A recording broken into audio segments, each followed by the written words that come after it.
Swaran Arya art YouTube அன்பர்கள் அனைவருக்கும் வணக்கம். என் சேனலை சப்ஸ்கிரைப் செய்து பார்ப்பவர்கள் அனைவருக்கும் நன்றி. மேலும் பார்ப்பவர்கள் சப்ஸ்கிரைப் செய்து பார்க்கவும்.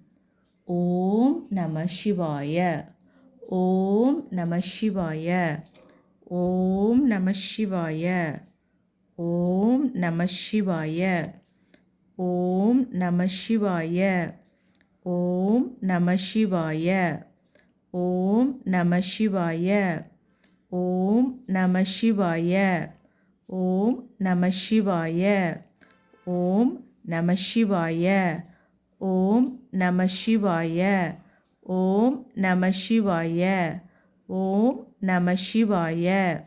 ஓம் நம சிவாய. ஓம் நம சிவாய. ஓம் நம சிவாய. ஓம் நம சிவாய. சிவராத்திரி அன்னைக்கு கண் விழித்து விரதம் இருப்பவர்கள் இந்த மாதிரி எதனா ட்ராயிங் பண்ணலாம், சிவபுராணம் படிக்கலாம், சிவனை பற்றிய பாடல்கள் கேட்டுட்டு இந்த மாதிரி எதான ட்ரை பண்ணலாம். ஓம் நம சிவாய.